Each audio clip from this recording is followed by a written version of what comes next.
The Galactic Senate had never heard of Earth before last cycle. Now, suddenly, it couldn't stop talking about it. The request had been simple. A delegation of archivists wanted a star map of Earth. Just the coordinates, really. They had found some faint human broadcasts leaking through the void, fragments of music, weird soap operas, someone yelling about car insurance, and curiosity bloomed. Who were these humans? And where did they live? It should have been a routine petition, a polite exchange, a file downloaded, a thank you offered. Instead, they got humans.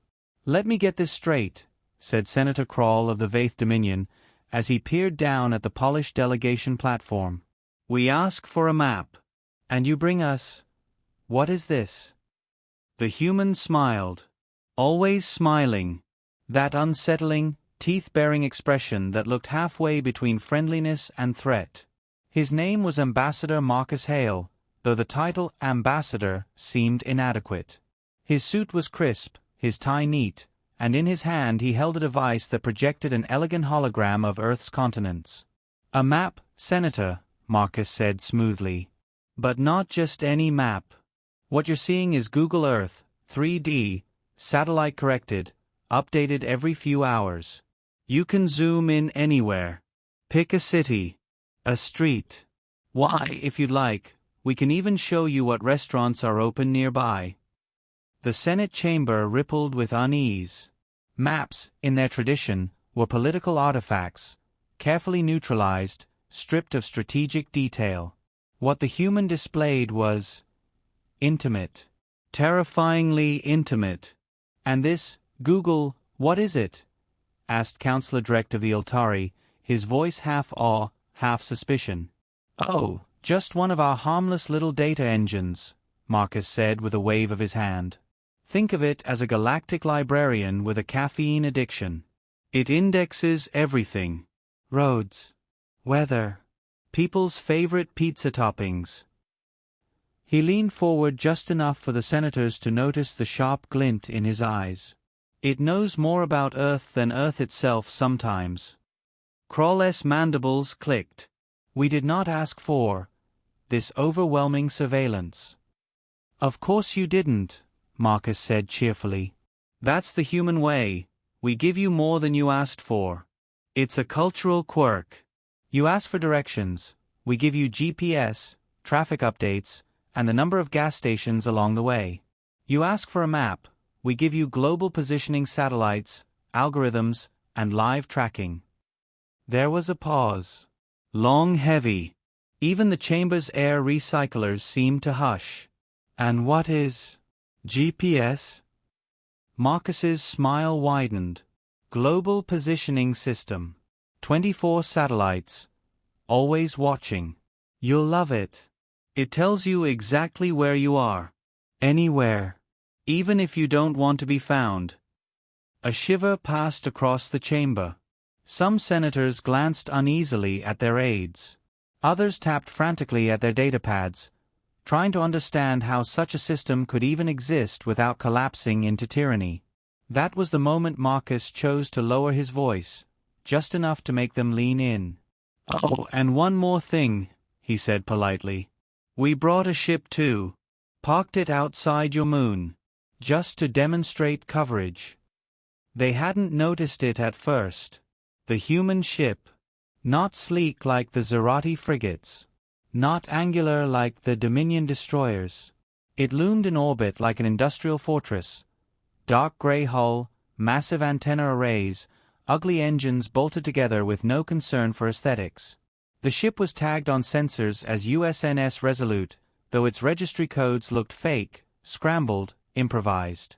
It wasn't a warship by design. But it wasn't peaceful either. When the Senate's tactical officers quietly scanned it, their eyes went wide. The vessel was a Frankenstein of human ingenuity.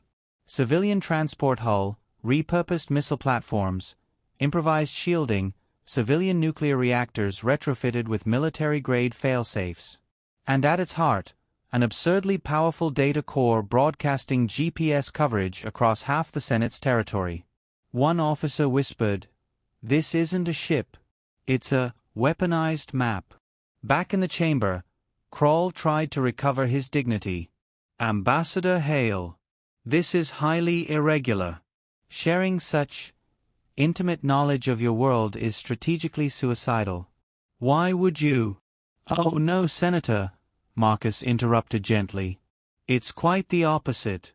We want you to see. Transparency builds trust, don't you agree? He tapped his projector again, and the image shifted, from Earth's surface to the ship floating above the Senate's moon. The view zoomed, rotated, showed every detail of its ungainly hull. See? That's the Resolute. Right now, she's mapping your star system. Every asteroid, every moon, every outpost. And soon, it'll be cross-referenced against every public database we can access. Efficiency. Senator. Knowledge. Kroll's mandibles clenched. This is espionage. Marcus chuckled, polite and measured. No, Senator. This is what we call customer service. The first ripple of fear spread through the Senate. Not outright panic. Not yet. But an unease that gnawed at the edges of confidence. Because the humans had not simply answered the question. They had turned the question into a weapon. You ask for a map? They bring you omniscience. You ask where Earth is? They show you that they already know where you are. And then, as if to twist the knife, Marcus closed the hologram with a snap and leaned back casually.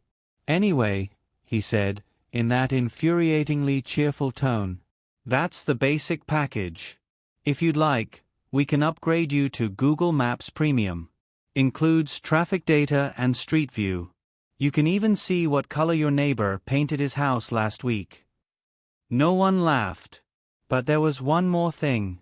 Just as the session was closing, a low alarm hummed through the chamber. A quiet, discreet warning. The kind of tone security officers used when they wanted attention but not panic. The senators glanced nervously around.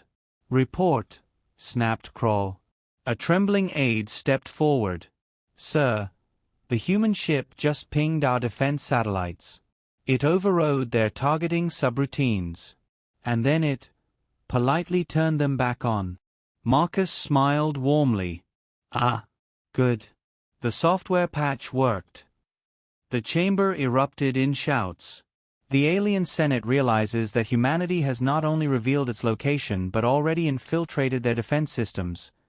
Calmly, politely, and with a smile. The Senate chamber, moments ago full of posturing and pomp, now hummed with fear. Senators whispered frantically, aides sprinted to terminals, and the quiet calm of diplomacy evaporated.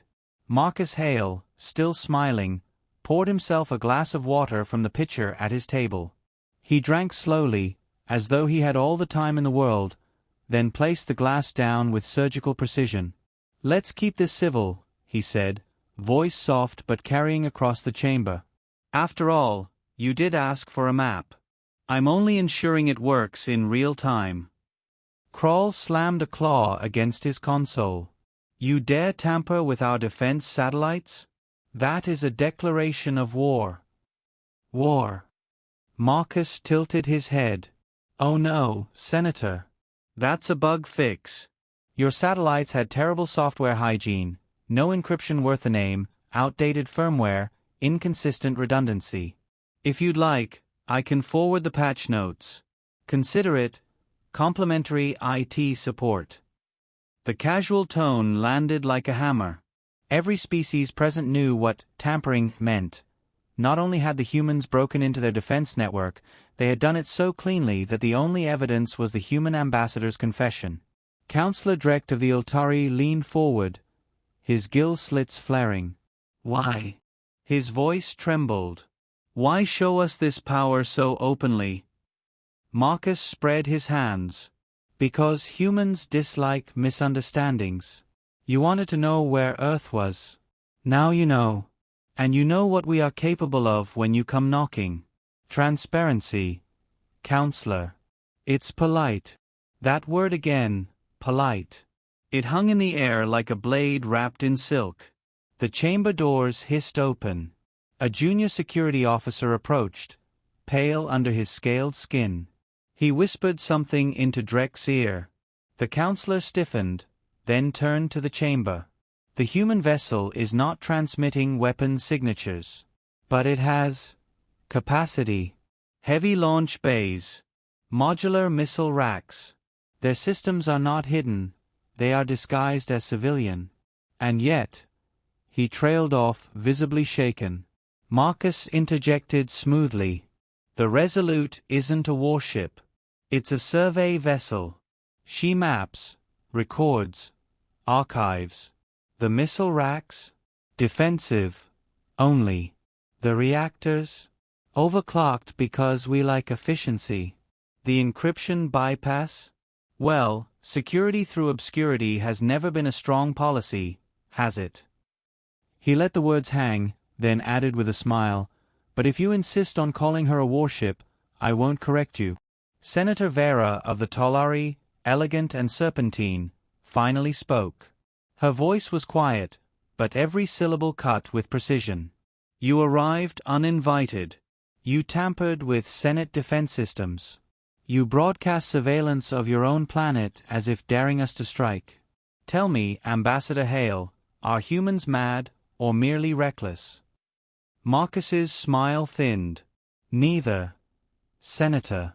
We're careful. Dangerously careful. You asked for a map. We gave you one. But here's the lesson. Maps are never neutral. Whoever holds the map decides the path. The chamber fell silent. From the viewing gallery above, an alien journalist whispered into her recorder, humans draw lines in sand with data. They fight wars with information. The senators pressed further. What is Earth's intent? Drek demanded. Why reveal yourselves like this? Why now? Marcus adjusted his tie. Because we wanted to see how you'd react. Call it market research. Some civilizations greet neighbors with flowers. Others with fleets. We prefer a demonstration. A little surprise, a little discomfort, and a chance to watch your faces when the curtain lifts. Crawl hissed. Arrogance. No, Marcus corrected, still calm. Insurance. You'd be amazed how many invasions we've survived simply by making sure the invaders knew the risks first. An aide suddenly shouted across the chamber, his voice breaking protocol. Their ship, the Resolute, it's projecting a navigation net across the outer system. Our ships are being rerouted automatically.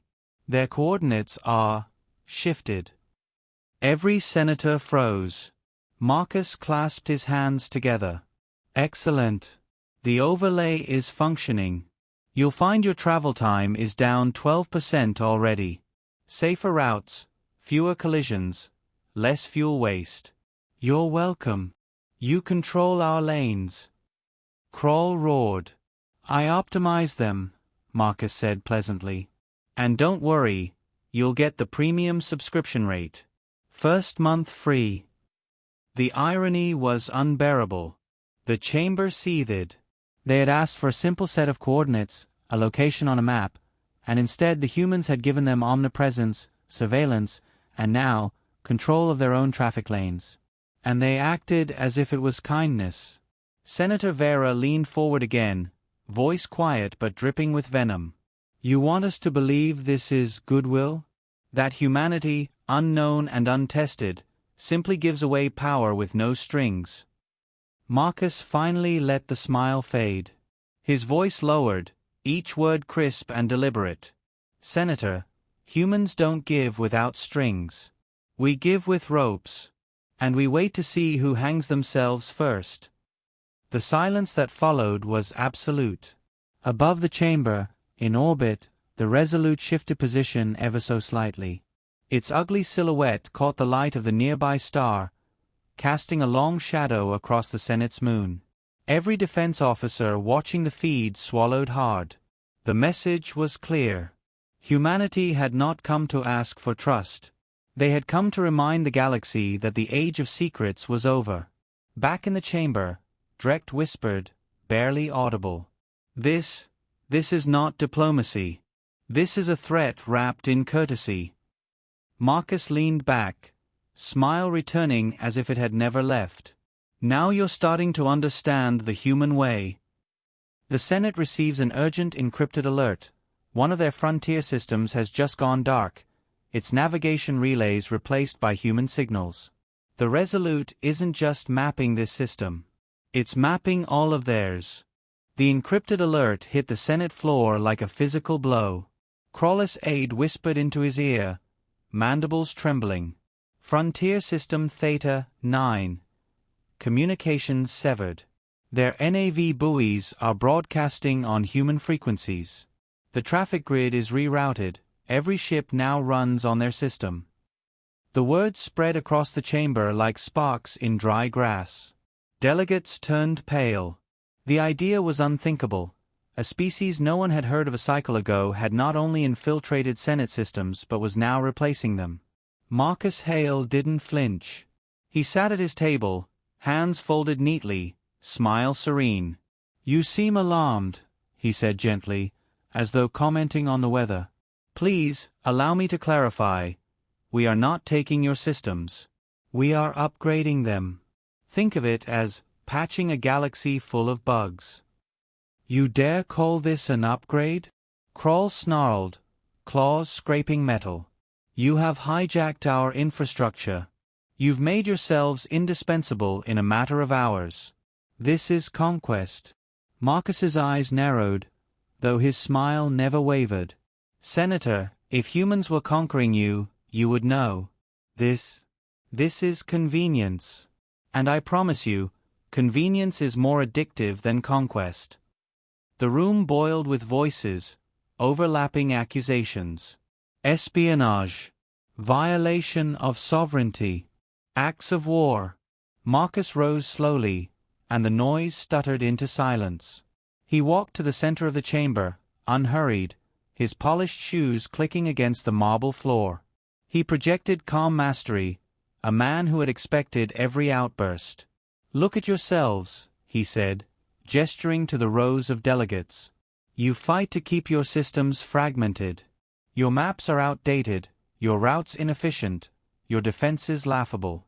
And then you meet humans, one species, one request, and suddenly your galaxy begins to function like it should." His voice hardened. "You should be thanking us." Drek of the Iltari rose, his gills flaring in outrage. "You trespass, manipulate, and demand gratitude?" Marcus turned toward him, eyes sharp. "We don't demand gratitude, Counselor. We anticipate it. We anticipate it the way a doctor anticipates a thank you after saving a life. We anticipate it the way a pilot anticipates applause after landing a burning ship. And we anticipate it because we know what happens if you reject the gift." He paused, letting the silence stretch, then added with a smile, "You'll go back to crashing into asteroids." The chamber crackled with suppressed rage and fear. Senator Vera spoke again, her serpentine body coiled tight, voice a low hiss. "You've made yourselves gods of navigation. If we resist, our fleets collapse. If we accept, we are slaves to your coordinates. What is it you want, Ambassador Hale?" Marcus met her gaze, calm and unblinking. "We want you to stop thinking in terms of gods and slaves. We want you to think in terms of users and providers. You're welcome to unsubscribe at any time, though of course, without our service, your shipping lanes will become hazardous again." The deliberate echo of a corporate pitch cut sharper than any weapon. The Senate realized, with a sinking horror, that humans weren't bargaining like conquerors. They were behaving like salesmen who already owned the market. A new voice cut through the chamber, harsh, metallic.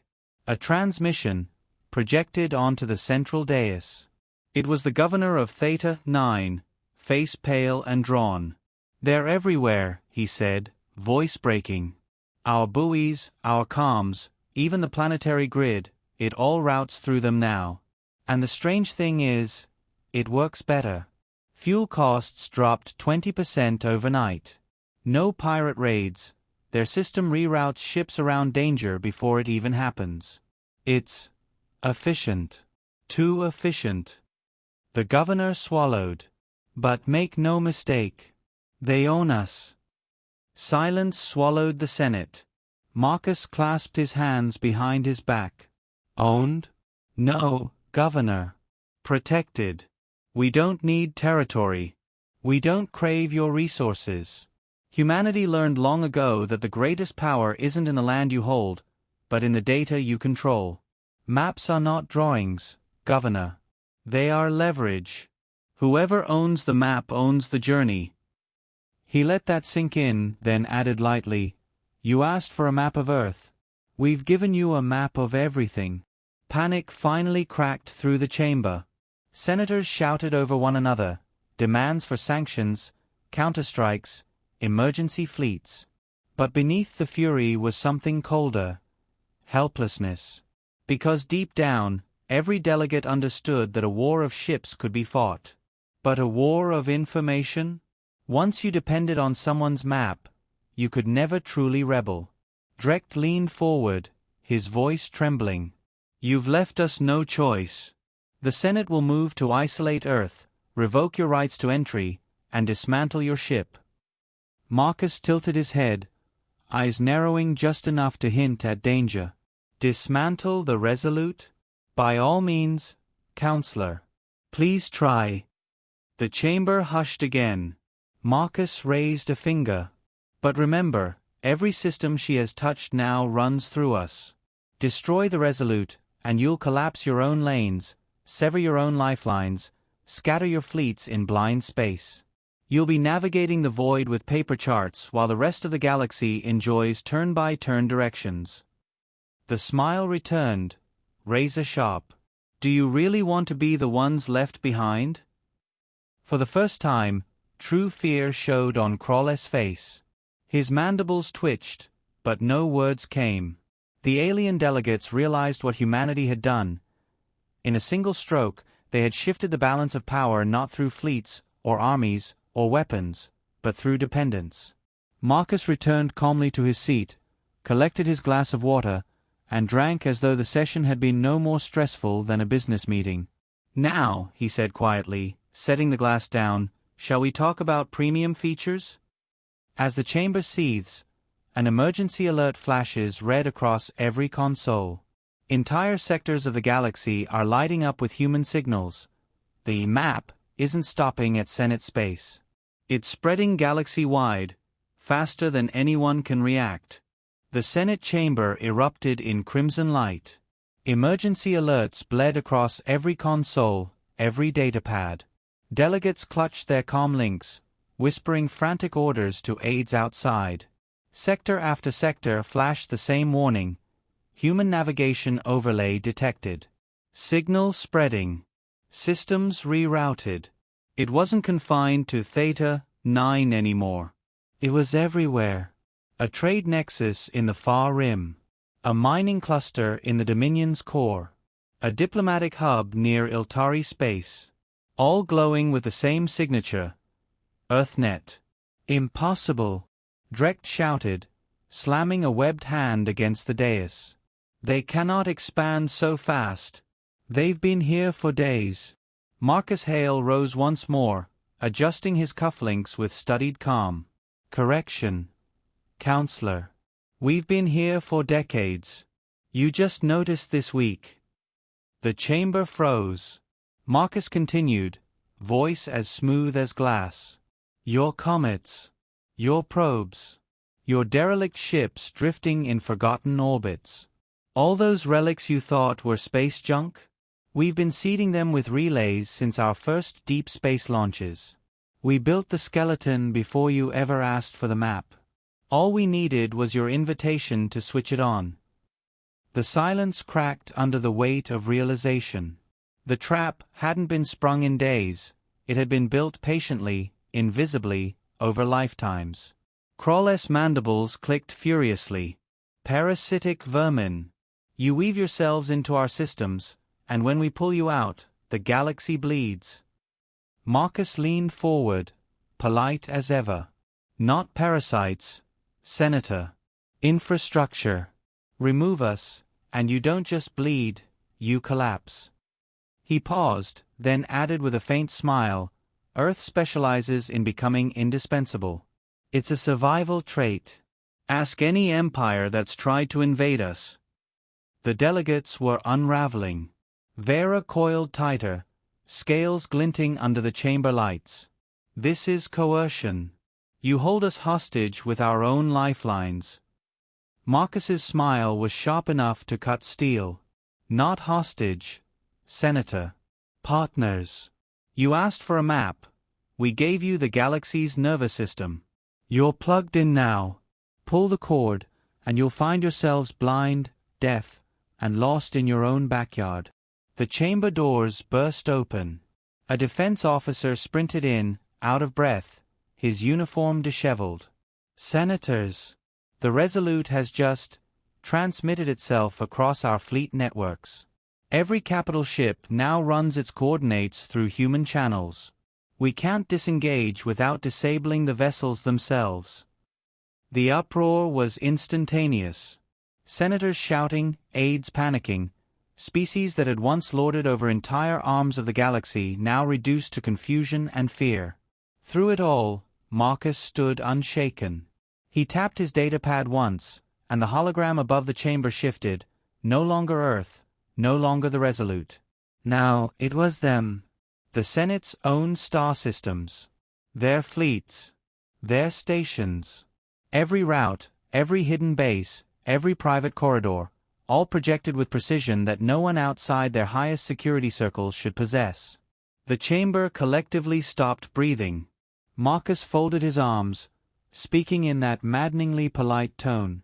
You wanted Earth on a map. Now Earth holds the map of you. A pause, then the knife twisted deeper, and we're very good at sharing. The threat wasn't spoken, but everyone heard it. Resist humanity, and your enemies will suddenly know your trade routes, your strongholds, your secrets.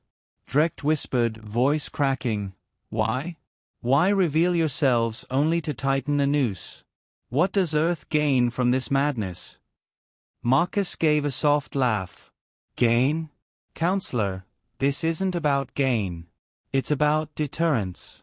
You see, every species that's risen before us has tried conquest, has tried expansion, has tried empire. Humans? We studied history and decided we'd rather sell the tickets, manage the traffic, and own the maps. The galaxy can play its endless wars.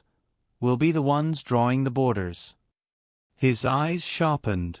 And if anyone thinks to erase us, well, we'll just reroute them into an asteroid field. The chamber had no answer. Not because they lacked words, but because there was nothing left to say.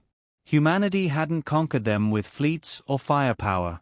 They had done it with the oldest trick in survival. Become the thing no one can live without. Then came the final message. A quiet ping across every console, every datapad, every embedded neural feed. The humans had timed it perfectly. EarthNet Beta version 1.0 is now active. Terms and conditions apply. By continuing to travel, you accept. It was not a threat. It was a contract. And the galaxy, whether it admitted it or not, had already signed. Senator Vera's voice was barely a whisper. You planned this from the start. Marcus's smile softened into something almost humanly weary. Of course we did. Humans don't walk into the unknown blind. We bring a map. Above the Senate moon, the Resolute turned slowly, its ugly mismatched hull catching the light of the star. No weapons fired. No fleet advanced. And yet every delegate knew. The first war humanity had waged in the galaxy was already won, without a single shot. As the chamber dissolved into chaos, Marcus Hale leaned into his microphone, his final words calm and cutting. Congratulations, Senators. You've just joined Earth's network. Welcome to our world. And somewhere in the void, unseen by all but a handful of human planners, hundreds of hidden relays flickered to life, not broadcasting maps, but listening. The galaxy thought humans had given them directions. In truth, Humanity had just taken control of the road.